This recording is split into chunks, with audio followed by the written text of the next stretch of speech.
안녕하세요. 진정토크입니다.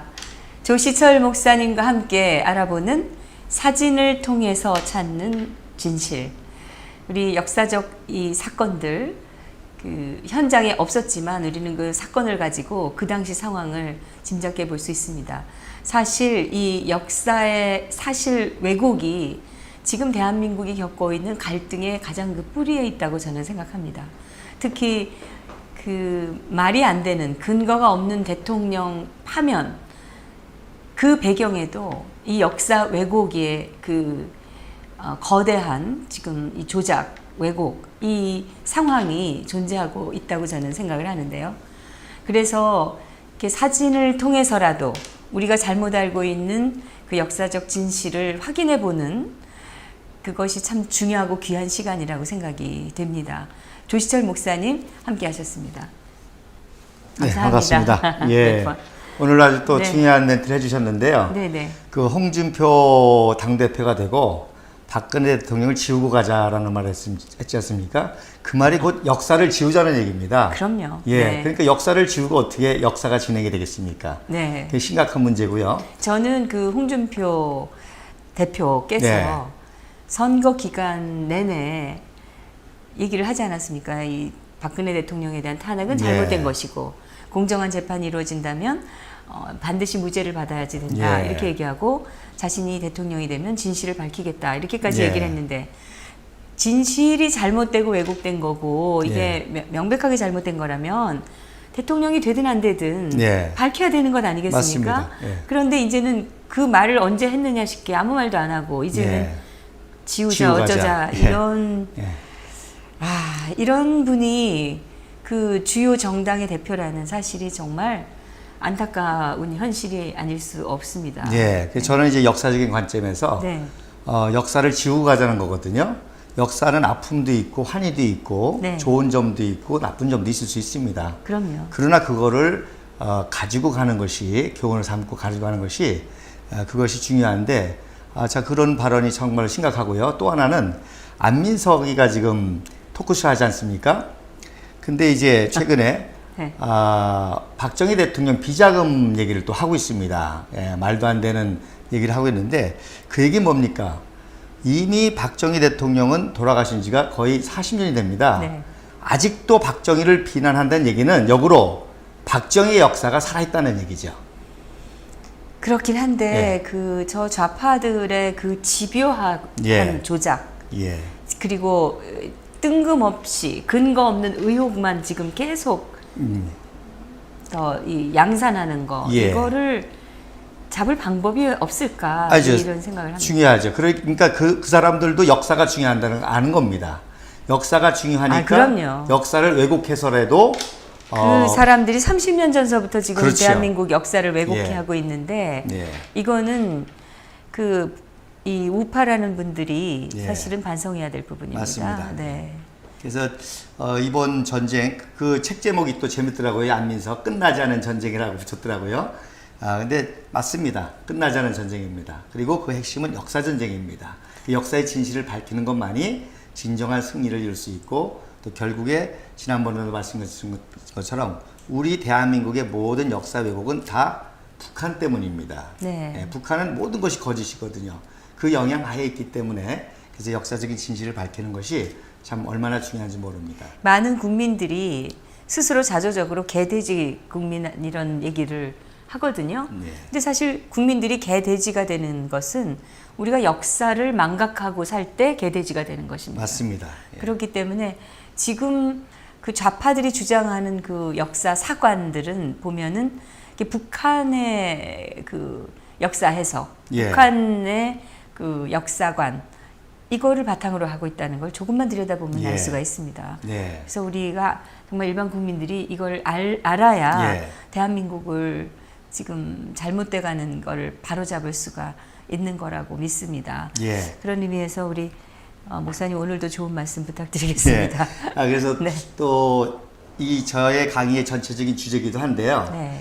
결국 김일성, 김정은, 김정일, 김정은 우상화는 국부 이승환 박사 박정희 왜곡과 직결되어 있다는 겁니다. 네. 예. 자, 그러면 지난주에 제가 말씀드리면서 우리나라 4대 강국 얘기를 했잖아요. 그거 가지고 좀 오해하신 분들이 있어서 그 부분을 좀 화면을 보면서 설명을 좀 해드리려고 합니다. 네. 요게 2015년 기준 GDP 인구 대비 규모입니다. 네. 그래서 매출 규모로는 우리가 10위권입니다.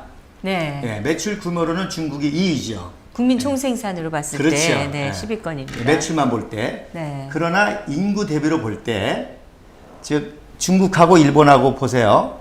매출은 거의 약 2배 정도죠. 네. 근데 인구는 몇 배입니까? 15배입니다. 그러니까 이 얘기는 무슨 얘기입니까? 약 일본 한 사람이 중국 7사람의 먹을 감당한다는 뜻입니다. 예. 이제 그렇게 풀어서 제가 우리나라가 세계 4위권이라는 얘기죠. 네. 예. 인구 대비 생산을 봤을 때 그렇죠. 우리나라는 이제 강대국 순위로 4위로 볼 그렇죠. 수가 있다. 그러니까 중국하고 우리하고 약 10배죠? 네. 매출이. 근데 인구는 얼마입니까? 30배입니다. 그러니까 대한민국 국민 한 명이 중국 3명의 먹을 감당하고 있다는 뜻이죠. 예. 그런 의미에서 제가 4대 강국이라는 말씀을 드렸고요. 물론 근데 영국과 우리가 그 얘기를 할 때 예. 4대 강국이라는 게 근거를 제시하면서 얘기를 하면 우리가 예. 좋아해야 되는데 예. 맞습니다. 오히려 그걸 비하하고 우리가 그렇지 않다라고 주장하는 맞습니다. 사람들은 또 뭡니까? 예. 예. 그러니까 대한민국이 강하다, 선진국이다, 이걸 발전했다. 듣기 맞습니다. 싫어하는 맞습니다. 그 족속들이 있어요. 예. 예. 그게 이제 종북 좌파죠. 예. 그래서 근데 왜 이 땅에 사는 건지 나는 이해가 안 그러니까 됩니다. 사실. 그래서 그 기존 집단이. 세력에 대한 네. 대한민국에 대한 불평불만 이런 걸로 이제 청년들을 선동하고 그런 분노시키고 해서 어떤 그 자기 이득과 이런 걸 차지하게 되는 거죠. 예. 영국과 프랑스가 우리보다 한 2배 정도입니다. 네. 예, 그리고 인구는 우리보다 한 2천만 정도가 많죠. 근데 왜 제가 그럼에도 불구하고 우리가 영국과 프랑스보다 앞장서느냐? 우리는 1953년 휴전이라는 폐허후에 무예 수유를 창조한 거거든요. 뭐 여러분 아시는 것처럼 영국은 이미 대영제국이라고 해가 지지 않는 나라라고 하는 그런 식민지, 전 세계를 식민지로 했던 네. 그런 바탕 위에서 이룬 거고. 찬란한 그 그렇죠. 실적이 이미 있었죠. 그렇죠. 이건. 예. 네. 근데다가 우리는 그야말로 천안함 터져가면서 또 세월호 난리를 쳐가면서 연평도 터져가면서 세월호 얘기는 빼야 됩니다. 예. 왜냐하면 이미 이런 여러 가지는 세월호 이전에 예. 된 거고 세월호 있은 이 다음에는 우리가 그 내세울 게 별로 없습니다, 사실. 어쨌든 그렇게 이제 계속적인 북한의 위협과 난동과 그걸 겪어가면서 이룬 업적이기 때문에 아주 역동성이 있고 가치가 있다는 거죠. 그리고 또 한 가지 더 매출의 질이 다릅니다. 예를 들어서 중국이 매출 규모는 크지만 쉽게 표현하면 깡통 매출입니다. 예를 들어서 조선 업계가 비슷하거든요. 네. 근데 거기는 그야말로 통통선 배를 몇만 대씩 만드는 거고 우리는 고부가적인 그런 배를 만드는, 그러니까 매출의 질이 다르다는 거죠. 예, 그래서 이런 부분에 좀 오해가 있어서 죄송합니다. 그다음에 이승만 대통령이 12년을 통치하셨습니다. 예, 12년을 통치했는데 한 푼도 개인 재산이 없어요. 네. 그리고 약 20억 불 정도를 끌어들였습니다. 우리 대한민국을 세우기 위해서. 2천억 불이라고요. 그러니까 이게 오늘날 시세로 말하면 그 당시에 하여튼 2천억 불이었나요? 아니요. 그 당시는 한 20억 불 정도. 예. 근데 이제 그렇죠, 오늘날의 오늘, 화폐 예. 가치를 생각했을 때 그렇죠. 저렇게 보신 예. 거예요? 저걸 끌어들여서 대한민국을 세운 거죠. 근데 단 1달러도 헛되이 쓰지 않았습니다. 다 인재를 양육한다든지 기간 산업을 한다든지 이승만 썼다는 거죠. 대통령은 12년 집권했다, 독재자다 어쩌고 저것들이 이제 그렇죠. 떠들고 있지만 사실은 아무런 재산이 없어서 돌아가실 때는 병원 치료비가 없어서 맞습니다. 행여병자 수용소에서 예. 쓸쓸히 세상을 떠나신 예. 분입니다. 제가 세상에 아무리 가난한 나라에도 가난한 독재자는 없는 건 아니겠어요? 예. 근데 그런 분을 독재자라고 주장을 하고 있는 저 좌파들은 어떻게든 이승만 대통령의 건국 정신을 죽여야 네. 그 북한의 정통성을 맞습니다. 높이는 거라고 생각하기 예. 때문에 저러는 겁니다. 예. 네. 그래서 사실 저도 이승만 대통령과 역사를 연구하게 된 계기가 정 대표님 말씀하신 그겁니다. 어떻게 12년 동안을 절대 권력을 가진 네.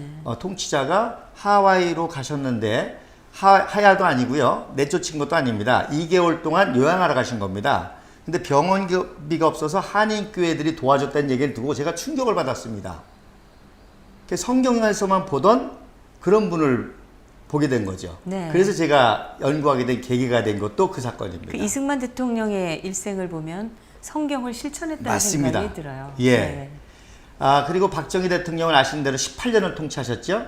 18년을 통치했는데 마지막에 금고에 8억이 나왔다 그러죠. 6억 원입니다. 6억 원입니까? 네, 네. 아니 제가 알기로는 9억 원입니다. 9억 원인데 그거를 이제 전두환 합수부장이 3억을 수사비로 쓰고 6억을 그 퇴직금조로 줬다고 그렇게. 아닙니다. 예. 6억 원.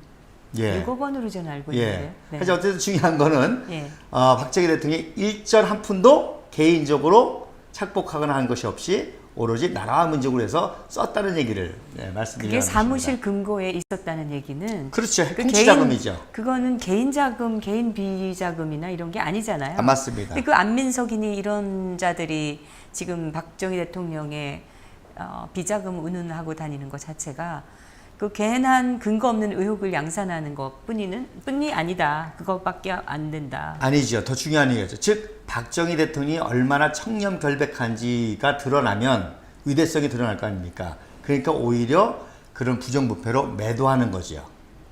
예, 역사를 그렇게 왜곡하는 거죠. 그러니까 네. 그런 의혹만 양산해가지고 그렇죠. 대통령을 매도하는 건데 이거 옳은 일이 아닙니다. 안민석 예. 씨. 네. 그다음에 전두환 정신적- 대통령은 그런 사람들 7년밖에 통치 안 했습니다. 그죠? 네. 7년을 통치했는데 2천억 비리가 있어가지고 4천억 아닙니까? 2천억으로 어쨌든 그래도 전두환 대통령 때는 이제 두 전직 대통령이 쌓아놓은 기초 위에 고도 성장을 이뤘죠. 예, 그러나 어쨌든 2천억의 비리가 있습니다. 그 다음에 노태우 대통령도 전두환 대통령이야말로 사실은 그 이전에 박정희 대통령께서 뿌린 씨앗의 열매를 맞습니다. 그 7년 동안 충분히 예, 누렸던 운 그렇죠. 좋은 사람이었던. 예. 뭐 지금은 너무 이제 좀 그 다음에 이제 어렵게 노태우 됐지만. 대통령도 5년입니다. 단 5년 통치에 역시 2천억 비리가 있죠. 그래도 노태우 대통령은 이제 북방 정책이라는 걸 통해서 우리 또 대한민국 정통성 이어갔죠. 그런데 이제 김영삼 대통령 때 완전히 말아먹어가지고 갑자기 IMF로 들어가게 된 겁니다. 예. 고도 성장하던 나라가. 그래서 제가 요걸로 대한민국 역사를 쉽게 이해하려고 하는 겁니다. 역시 뭐 김영삼 대통령은 역시 나름대로 청렴학을 하려고 했지만 김현철이 사건 뭐 다 아실 겁니다. 근데 김영삼, 김대중 이런 분들은 순전히 정치하면서 정치 비자금 받고 뒷돈 받고 예. 이러면서 이 그 자기 계파를 운영했던 예. 사람들이기 때문에 애당초에 그런 이 치열한 이 애국 정신을 가지고 이 했던 분들하고는 예. 좀 차원이 다르지 않나 그런 생각이. 그래서 쉽게 비교해 볼 수 있는 거죠. 김대중 대통령 5년입니다. 그런데 뭐 유명한 홍삼 트리오 다 감옥 갔죠.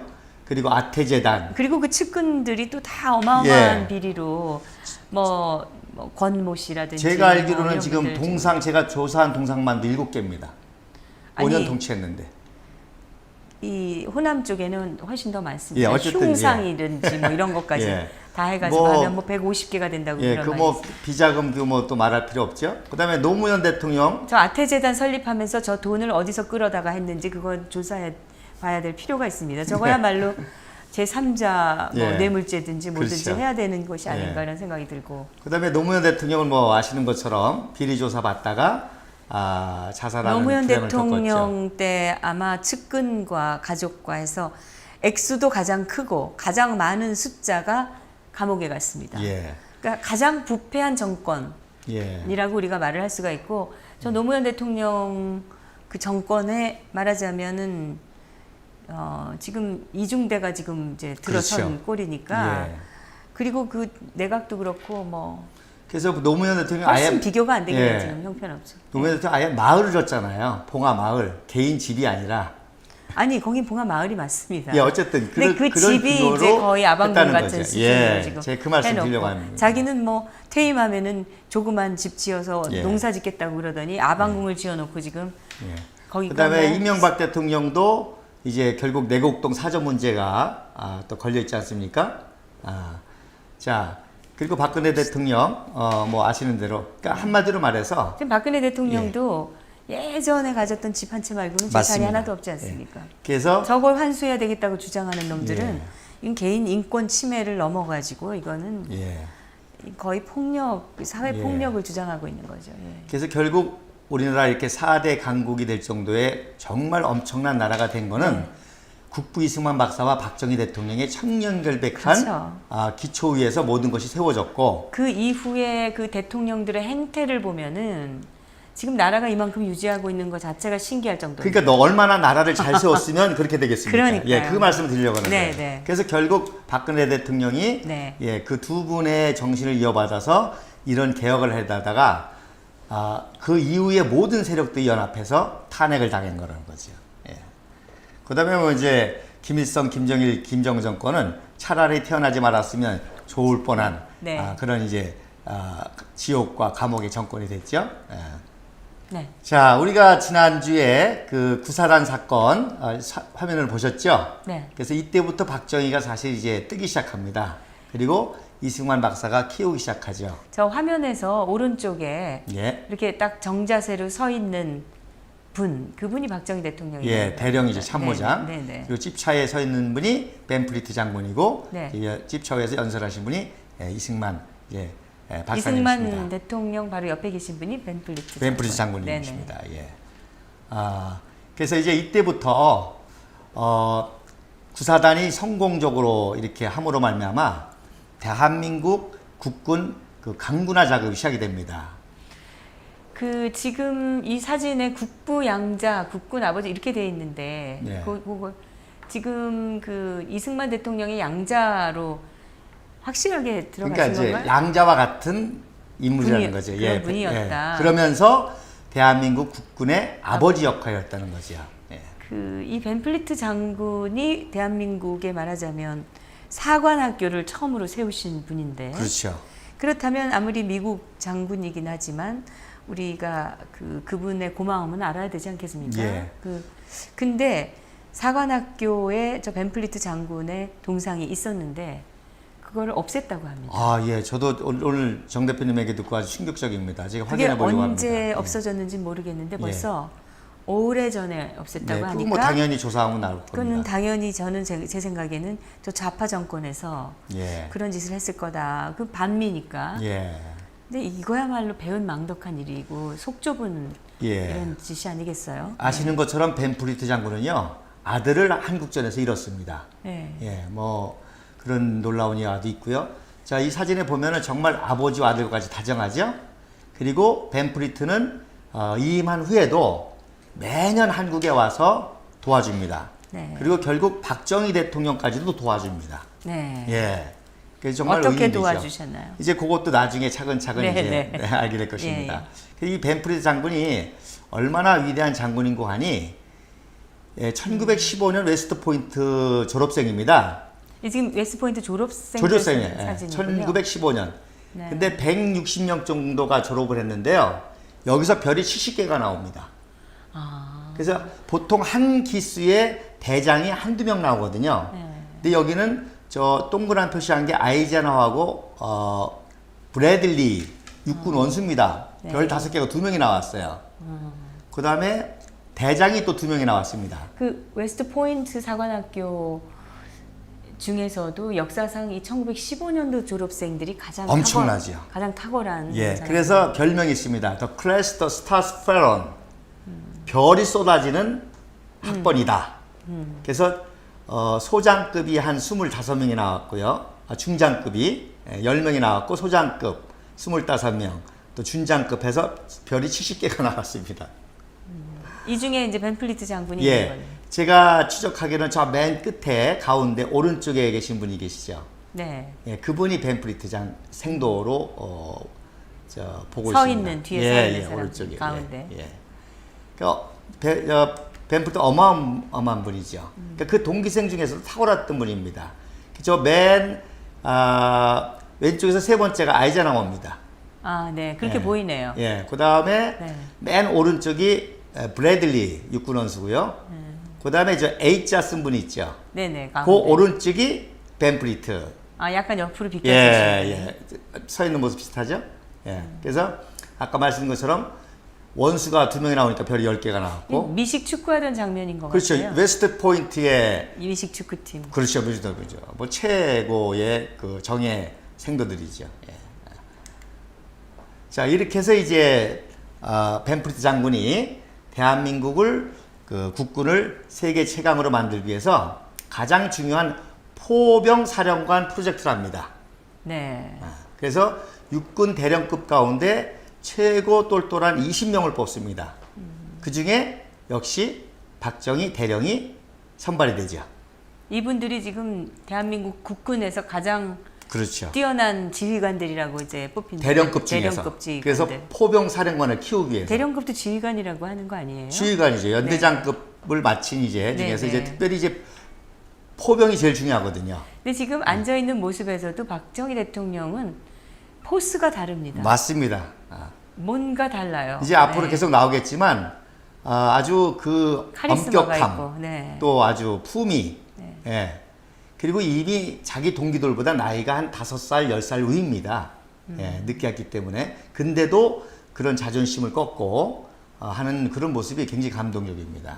그래서 20명 중에 역시 제일로 탁월했습니다. 그래서 1953년도 11월 14일 날 생일이시죠? 네. 11월 올해가 100년. 100주년입니다. 네. 그래서 25일 날 진급을 시킵니다. 준장으로. 유일하게. 그래서 12월 24일 날 유학을 보내게 됩니다. 이승만 박사께서요. 그 53년 11월 14일 생일이라는 거는 왜 쓰셨어요? 그날이 어디요? 태어나신 날도 아닌데. 12월 14일. 그러니까 53년 11월 14일. 예, 생일하고 이제 열흘 후에 진급을 했다는. 네. 예, 별로 진급을 한 거죠. 유일하게 예, 이승만. 준장을 다시고. 그렇죠. 준장으로 유학을 보낸 한 달이 유일한 지난- 인물입니다. 그 당시 유학 가는 게 참 보통 일은 아니었으니까. 아니, 그렇죠. 그게 너무 가난해서. 근데 이제 국비 유학생으로 보낸 거고요. 그러니까 그것은 이승만 대통령께서 그렇죠. 특별히 리더로 키우신 예, 거죠. 예. 네. 그 말씀을 제가 드려요. 물론 이제 정일권이라든지 이런 분들이 연수를 갔다 옵니다. 그건 연수지 정식 교육이 아닙니다. 장성으로 정식 교육은 박정희가 유일합니다. 그것도 소장으로. 네. 준장으로요. 인솔자로. 그리고 그 옆에가 동기생 이상국 대령입니다. 네. 예. 그리고 오른쪽이 이제 해군 그 이상국 대령은 저기 왜 계시나요? 맞죠? 유학 같이 간 거죠. 아. 예. 동기지만 친한 친구지만. 예. 그래서 이제 그 진급, 그러니까 동기인데 진급을 박정희만 시킨 거죠. 박정희 대통령만 그 당시에 한 예, 거네요. 이 박사님 시켜주셔서 유학을 보는 겁니다. 그래서 샌프란시스코에 도착해서 오클라호마를 기차 타고 가기 전에 여행하는 그런 사진입니다. 그래서 이 사진도 그동안에 그냥 유학이라는 사진으로만 알고 있었습니다. 근데 제가 이번에 이제 밝혀낸 거는 그 샌프란시스코에서 여행할 때 사진이라는 거죠. 그래서 이때 이승만 박사님이 박정희의 제가 이제 이거는 이제 여러 가지 증언과 자료를 통해서 만든 거거든요. 꼭 그 당시 한 달 생활비가 150불입니다. 네. 예. 그래서 그걸 손에 쥐어줍니다. 그리고 이제 하시는 말씀이 이더는 기 같은 돈이야. 국방은 걱정하지 말고 공부 열심히 해서 나라 살려. 예. 예. 나라 살려. 예. 국방 걱정하지 말고. 그게 이제 이게 너무 심각한 얘기인데 굉장히 중요한 목사님 얘기죠. 흉내 내시는 게 예. 자꾸 웃음이 나가시고 예. 웃음이. 그래서 박정희 대통령이 지난번 연설에 뭘 배웠습니까? 캔두 스피릿이죠. 이번에 이제 뭐야? 나라 살려라는 걸. 그래서 이제 포병학교에서 6개월 동안 이제 공부를 합니다. 자, 나폴레옹 아시죠? 나폴레옹 이 모습 유명하죠? 그 가슴에 손을 넣는 모습. 나폴레옹이 왜 유명한 거 아니?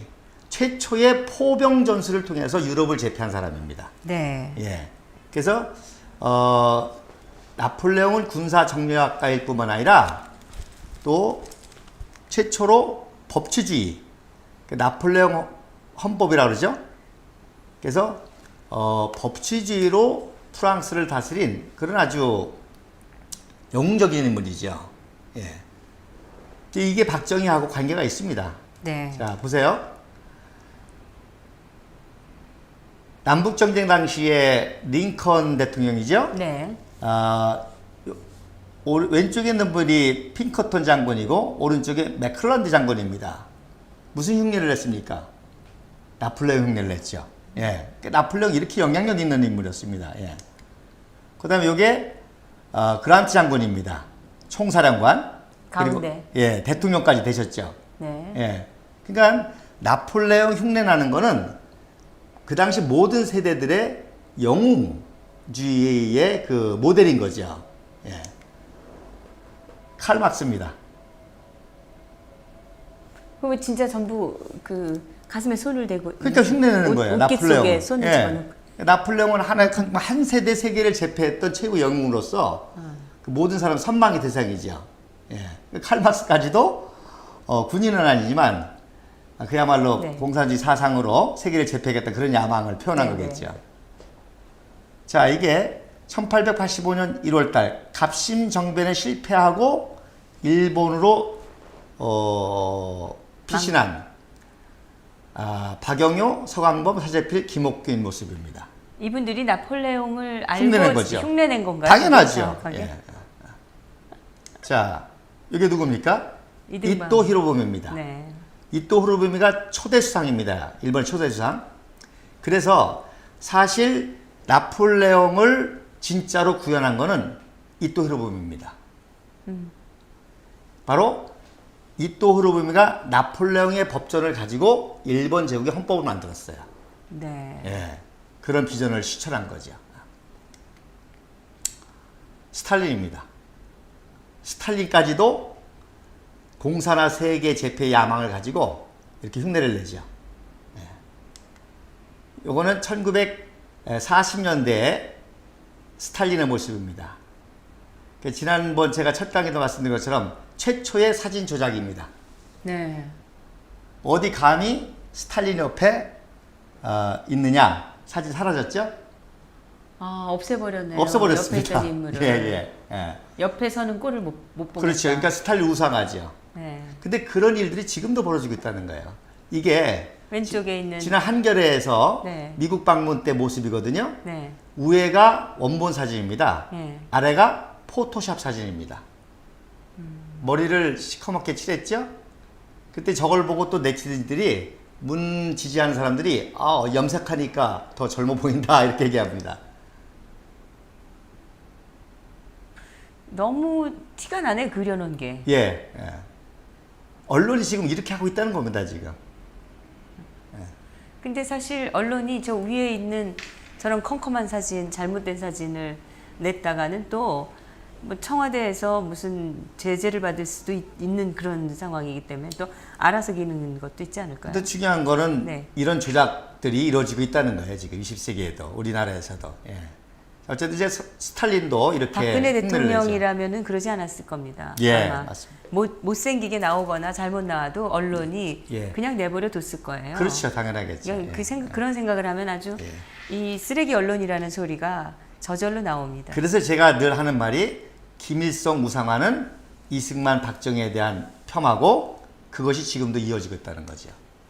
자, 요게 지난번 사진 보여드렸는지 모르겠지만 50년 9월 8일 네. 강건 총참모장이 낙동강 지역에서 전사했을 때 장례식 사진입니다. 네네. 이때 흉내내죠. 한반도 통일의 야망을 품고 저거 김일성이가 김일성입니다. 예. 이 오른쪽에 있는 그 최용건입니다. 그래서 최용건이는 그래도 울어요. 눈물이 있어요. 근데 김일성이 눈물도 없어요. 예. 자, 이게 김일성이의 44년도 사진입니다. 32세 때. 맨 앞에 오른쪽에 두 번째. 예. 제가 무슨 얘기를 드리려고 하는 거 아니? 김일성이는 육문중학교 중퇴에다가 중대장 전투도 제대로 해보지 못한 그런 바보 멍텅구리라는 거죠. 그런 사람이 전쟁을 일으켰으니 얼마나 불행하겠습니까? 지금 저 88 국제 여단이라는 게 러시아군 얘기를 예, 하시는 거죠? 러시아 내에 중공군과 조선군이 섞여져 있는 겁니다. 예. 그래서 김일성이는 역할이 바로 KGB의 끝납풀 간첩으로 요 동북 연안군을 감시하는 역할을 하는 겁니다. 그게 1944년이고. 예, 바로 입국 전이죠. 예. 그래서 이 간첩 역할을 한 김일성을 내세워서 위성 정권을 세운 거죠. 지금 44년이면은 일제 말기로 가까운 그렇죠. 때인데 예. 그때 이 소련군 소속이었는데 무슨 항일 투쟁을 했다고 맞습니다. 이 사기 조작을 하는 거지. 예. 예. 그래서 요 가운데 키 큰 사람이 유명한 이제 주보중이라는 사람입니다. 그러니까 중국 주보중의 똘마니였다가 소련군의 똘마니가 되는 모습입니다. 예. 자, 그래서 이 북한에서는요 포병절이라는 게 있습니다. 아예. 네. 예, 결국 미군의 포병 때문에 전쟁이 졌다. 그래서 포병질이 생길 정도입니다. 그래서 제가 왜 이렇게 말씀드린 거 아니, 박정희의 포병사령관 미국 유학이 얼마나 중요한 의미가 있다는 겁니다. 네. 예, 그래서 한마디로 말해서 아시아의 나폴레옹이 바로 박정희입니다. 그래서 박정희는 나폴레옹 전문가입니다. 그리고 그 나폴레옹의 모든 전략을 경제 개발에 이용한 분입니다. 그리고 역시 유신헌법도요 나폴레옹 헌법과 같은 겁니다. 예. 그래서 아까 이토 히로부미보다도 나폴레옹의 아시아는 바로 박정희 장군인 거죠. 아시아의 나폴레옹이. 나폴레옹이라고 저렇게 봅니다. 그래서 나폴레옹이 아시아가. 예. 그래서 결국 세계적인 천재인 국부 이승만 박사가 박정희에게 나폴레옹의 꿈을 펼치도록 유학을 보낸 것이죠.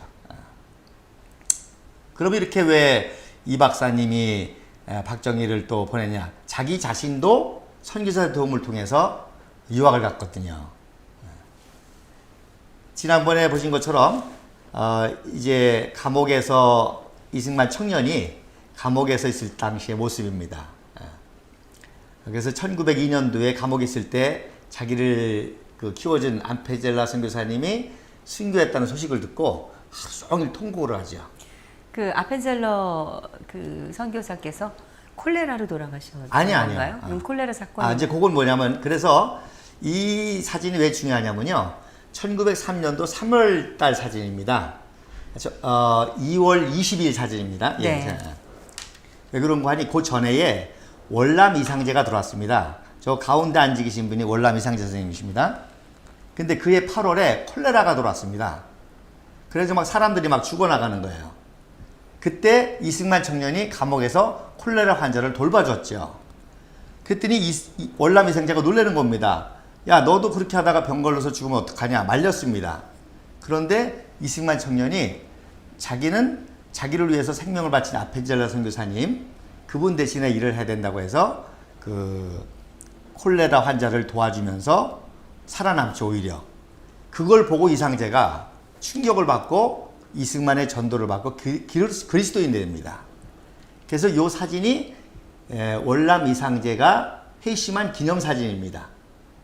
그 다음에 지금 이 서 있는 분, 저 오른쪽에 계신 분이 이승만. 그렇죠. 쇠사슬을 묶은 네, 중재의 쇠사슬을 수기 때문에. 묶여있는 분이. 그리고 그 옆에 앉아 있는 분이 근데 지금 쇠사슬로 저렇게 묶여 있는 중재인인데 얼굴은 너무나 편안하고 예. 미소를 띠고 있어요. 그렇죠. 네. 예. 그리고 그 이유가 앉아 이제 계신 나옵니다. 앉아 있는 5분 중에 맨 가운데 분이 가운데 이상제. 선생. 그 다음에 그 이승만 바로 옆에 있는 분이 강원달이라는 분인데 이분이 병보석으로 출소를 합니다. 네. 그래서 출소 기념 사진입니다. 그리고 이상제 회신 기념 사진입니다. 예. 그리고 언더우드 선교사님이 그래서 방문한 사진입니다. 예. 이 사진은 언더우드 박사가 그렇죠. 그래서 이제 이승만 청년이 나중에 이 사진을 입수해가지고요. 유학하는 동안에 미국 전역을 다니면서 이 사진을 환등기로 보여주면서 이제 우리 한국의 실상 또 한국을 도와달라고 호소하는 데 쓰게 되죠. 예. 그래서 이제 감옥에 있을 때 이런 선교사들이 이승만을 전폭적으로 도와주게 되죠. 네. 그래서 이 사진은 지난번에 보여주신 예. 것 같습니다. 특별히 이제 그 조원시 선교사님이 또 아주 굉장히 중요한 영향을 미치는데요. 3월 10일경에 계속 탄원을 하는데 탄원이 안 됩니다. 그래서 실망하지 말라고 편지를 씁니다. 편지를 쓰는데 뭐라고 쓰는 거 하니? 바로 당신이 추록하여 한국을 기독교 국가라고 표현했습니다. 근데 정확한 의미는 기독교 국가라는 의미가 아니라 미국과 같은 나라가 되겠다는 거죠. 기독교 자유민주주의로 만들려는 우리들의 노력을 도울 것을 고대하며 기도합니다. 즉 그 당시 모든 선교사들의 비전 중에 하나가 이승만을 키워서 조지 워싱턴과 같이 만들어서 미국과 같은 나라를 조선에 세우겠다는 것이 꿈이었던 거죠. 그런 꿈을 감옥에 있는 이승만 청년이 심어줬던 거죠. 이제 거기에 이제 그 이승만 청년이 이렇게 답장을 합니다. 아까 정 대표님이 참 그 표정이 편안하다고 하게 된 그 내용이죠. 그래서 희망이 보이지 않지만 추록을 기대하지도 않습니다. 그러나 하나님을 믿고 평안합니다. 그래서 감옥에서 계속 책을 읽고 글을 쓰고 시간을 보내고 있습니다. 이런 답장을 보내죠. 그래서 약 600권 분량의 그 전문 서적을 독파합니다. 더 놀라운 거는요, 감옥 안에서 영어 사전을 만듭니다. 그래서 F까지 편찬을 합니다. 그래서 영어를 쓰고 한문으로 쓰고 또 발음, 우리나라 발음을 쓰고 내용을 씁니다.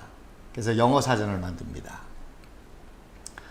그럼 이승만 청년이 왜 영어 사전을 만들었느냐? 여기에 놀라운 뜻이 있습니다. 이 당시에는요, 성경이 아직 제대로 번역이 안 될 때입니다. 그러니까 이승만 청년은 선교사들이 한국에 와서 한글을 배워서 번역한 성경을 한국 사람이 읽는 것보다 한국 사람이 영어를 배워서 영어 성경을 읽는 게 더 빠르다는 그런 생각을 가진 거죠. 그래서 영어 사전을 만듭니다. 그러다가 러일 전쟁이 일어나니까 우리나라가 식민지 된다는 걸 깨닫고 이제 영어 사전 편집을 그만두고 독립정신이라는 책을 씁니다. 그래서 독립정신을 쓰고 6월 29일 날 탈고한 기념사진입니다. 6월 29일 날. 그래서 약 3개월 동안 이 독립정신이라는 책을 쓰죠. 그래서 이때는 이제 출소 직전이라 쇠사슬을 안 맸죠. 그리고 오른쪽에 있는 사람이 든 게 이제 감옥에서 통달한 성경입니다. 그리고 왼쪽에 들고 있는 조그만 책이 그 찬미가라고 그러죠. 찬송가입니다. 감옥에서 불러도 찬송가. 기념 촬영을 하는 겁니다. 독립정신이라는 책을 썼습니다. 감옥에서 29살 청년이요. 이게 이제 그 독립정신 책이 1910년에 출판이 되고요. 또 최근에 나온 책입니다. 다시 출판이 됐죠. 그렇죠. 네. 예. 근데 요즘에 다시 읽어도 참 명문입니다. 제가 이제 그걸 말씀드리려고 합니다. 독립정신은요, 대한민국의 초등학교, 중학교, 고등학교, 대학교 국민들의 필독서입니다. 이 독립정신 안에 오늘날 우리 대한민국의 모든 시스템, 모든 헌법, 이념, 가치가 다 들어가 있는 책입니다. 그걸 우리가 하나도 가르치질 않습니다. 예. 이런 그 정말 중요한 가치를 가르치지 않는 민족에게 미래가 있을 것인가. 예. 그런 통탄을 합니다, 사실. 제가 봤는데요. 독립선언서보다 더 잘 썼습니다. 그러니까요. 미국 헌법보다 더 잘 썼어요. 그것도 29살 청년이 혼자 감옥에서. 네. 제가 이 책을요, 제 딸이 28살 때 익혔거든요. 걔가 충격을 받았습니다. 좌절이 된다는 거예요. 어떻게 29살 청년이 이런 책을 쓸 수 있냐는 거예요. 그 글을 보면 얼마나 고귀한 정신을 가지셨던 예. 분인가 이거를 확인할 수가 있습니다. 그리고 우리가 그런 분이 이 나라의 근본을 만들었다는 거를 자랑스럽게 후손들에게 가르칠 수 있어야 제대로 된 나라가 아닐까 그런 생각을 맞습니다. 합니다. 네. 그래서 제 딸내미 또 하나 말하기를요. 그러나 조건이 있다는 거예요. 반드시 그 당시 시대 상황을 같이 알려줘서 읽혀야 된다는 거예요. 그렇지 않으면 친미파다. 이렇게 오해가 생길 수 있다는 거죠. 그래서 친일파들도 이 책에서 친일파라고 논리를 끄집어냅니다.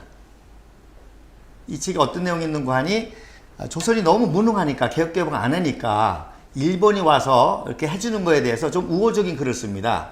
그걸 가지고 친일파라고 해요. 용일하자는 거잖아요. 그렇죠. 일본을 이용하자는 거지. 예. 뭐 이 친일을 해서 일본에다 나라를 갖다 바치자는 게 아니지 그렇죠. 않습니까? 그러니까 그걸 자꾸 친일이니 뭐니 우겨대는 사람들의 논리가 맞습니다. 너무 빈약하고 억지가 많습니다. 심각하다는 거죠. 그리고 그거를 우리에게 유리한 쪽으로 해석을 해야 되는데 저자들은 적에게 유리하게 하여튼 뭐 비판적인 거 될 만한 거가 있다 하면 끄집어내서 이렇게 모험하는 거죠. 네. 제가 더 충격을 받은 거는요. 광화문에 역사박물관 생겼죠. 거기에 갔더니 이 책을 전시해 놨습니다. 그리고 뭐라고 썼습니까? 1910년 이승만이 저술한 독립운동 관련 사상서라고 썼습니다.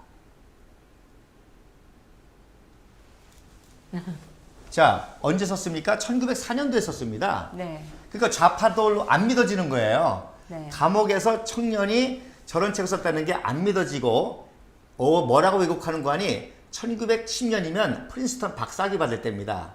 박사가 썼다 그런다는 거죠. 그 저거 거짓말을 저렇게 예. 우리 역사박물관에 아니 해놓고 박물관에서만 제가 그러니까요. 너무 충격을 받았습니다. 네. 그런데 보세요. 독립운동 관련 사상서라고 그랬습니다. 저거는 독립운동이 아니라 대한제국 개혁운동입니다. 1904년도니까. 독립운동은 언제부터인 거니? 정확하게 말해서 1910년도부터입니다. 한일합방 이후부터 봐야 됩니다. 근데 이렇게 이제 왜곡하는 거죠. 그래서 제가 이거를 저거는 왜곡이라기보다는 무지의 소치가 아닐까. 아니죠. 생각해 보세요. 대한민국의 역사박물관을 만들 정도면 역사의 전문가들이 하는 겁니다. 저거는 사실은 공무원들이 이거를 진행을 하면서 반대가 많았습니다. 저거 제가 역사박물관 만들 때 뒷얘기를 좀 들었는데 좌파들의 반대가 극심했습니다. 조금이라도 독립운동이나 또는 이승만 박정희 대통령 관련된 사료들이 전시될까봐 예. 좌파들이 뭐 엄청나게 그 반대를 하고 방해를 했는데 그걸 뚫고 만들어진 건데 이제 저런 것은 그 주관하던 사람들의 무지의 소치로 저런 게 그리고 비롯된 것이 아니에요.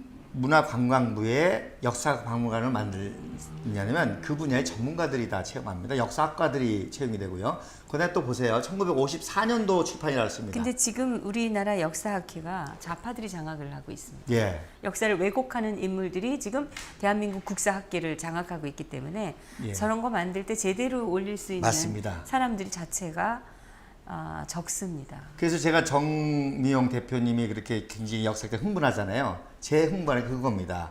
무지가 아닙니다. 알면서 저렇게 하는 겁니다. 그게 저 가슴 아픈 거죠. 그럼 무지면 고치면 되거든요. 제가 그 다음 달에 가봤거든요. 네. 치워버렸습니다. 예. 저기 없어졌나요? 없어졌어요. 고쳐놓은 게 아니라. 그 다음에 보세요. 누가 문제 제기를 한 건가요? 제가 제기를 했죠. 그랬더니 아예 없애버렸어요? 그랬더니 그 다음에 가봤더니 없어져 버렸어요.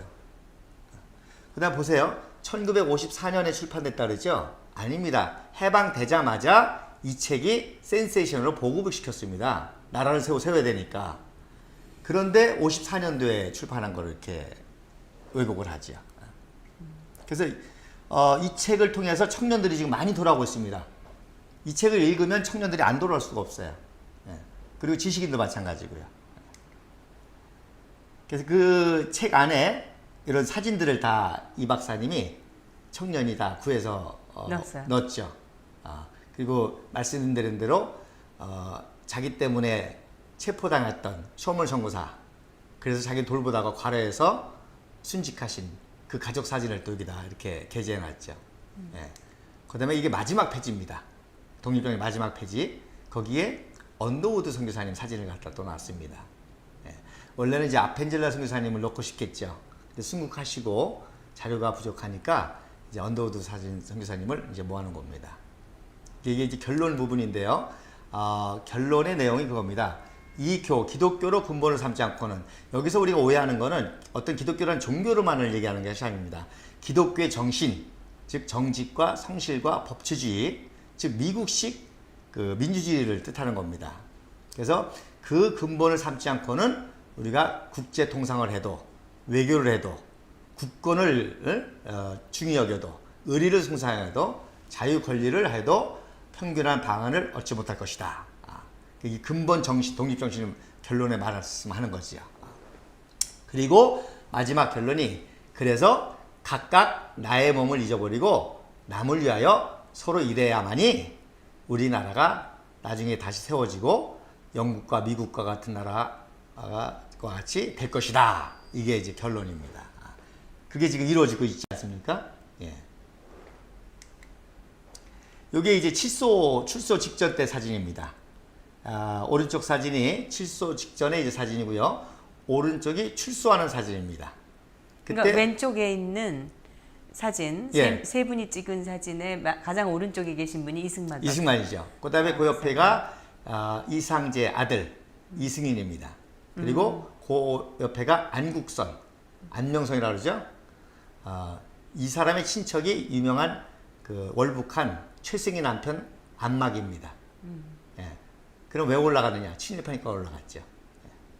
안막은 친일파였죠. 예, 그러니까 최승희가 올라간 거예요. 세계적인 무용수지만. 예. 그리고 이제 그 오른쪽 사진이 출소 때 사진인데 저 서양 모자 쓴 분이 에이비슨 재중원 선교사님입니다. 마중 나가시는 거죠. 예. 그래서 이렇게 출소하실 때 영접하는. 이 여러 선교사들이 다 기대하고 있다가 다 당연하죠. 영접을. 예. 그만큼 귀한 인재로 예. 돼 있었다는 거죠. 예. 그래서 이때는 이제 우리가 일본의 식민지 직전이라 미국의 그 도움을 얻기 위해서 특사로 누구를 보내야 되겠냐? 그때 모든 그 선교사들과 또 고관지작들이 감옥에 있는 이승만을 보내야 됩니다. 또 민영환대 가면 특별히 해서 네. 출소를 한 거죠. 그래서 특사로 가면서 유학을 가게 됩니다. 네. 그럼 오늘도 여기까지 예. 하고 이어서 또 다음 시간을 또 기대해 보도록 하겠습니다. 예. 그래서 이 사진 이제 때문에. 마지막으로 이 사진 이제 유학 직전에 기념 사진을 찍은 겁니다. 네. 예, 유학하기 전에 가족 사진 찍은 겁니다. 예. 그리고 요까지의 이야기를 영화로 만들었습니다. 1958년도에 신상옥 감독이. 당시 김진규가 이승만 선생이 역할을 했습니다. 이승만 역할을 예. 하신 거네요. 네. 예. 이제 유학 이후에 그리고 이어지는 그 애국 또 독립운동에 관련된 이야기, 이승만 박사에 대한 이야기는 또 계속해서 예, 또 기대해 보도록 하겠습니다. 예. 처음 보는 사진들을 많이 보여주셔서 아주 볼 때마다 예. 감동입니다. 감사합니다. 네, 감사합니다. 예. 네. 우리 그 역사 왜곡을 얘기하는 거에 가장 핵심은 근세사고 근세사에서도 이승만 대통령과 이승만 건국 대통령과 이 박정희 이 부국 대통령, 저는 이 부국 강병 대통령이라고 말씀을 드리고 싶은데 박정희 대통령에 관련된 것에 집중되어 있습니다. 그만큼 이 두 분이 대한민국의 근본이기 때문에 그런 건데 왜 그 두 분에 대한 역사를 그토록 왜곡하고 폄하하고 조작하는가? 그것은 그들이 이 두 분 때문에 명분과 정통성을 잃었기 때문입니다. 그래서 이런 그 북한의 그 발버둥에 국내의 이 종북 좌파 이 세력들, 그 역사를 한다는 사람들이 역사의 진실을 찾는 노력이 아니라 양심을 버리고 자기들의 이념의 노예가 되어 있다는 것을 우리가 다시 한번 확인을 해 봅니다. 정미용의 진정 토크에서 마련해 드리고 있는 사진을 통해 확인하는 역사적 진실, 사진을 통해 보는 역사적 진실 탐구, 다음 시간을 또 기대해 주시기 바랍니다. 감사합니다.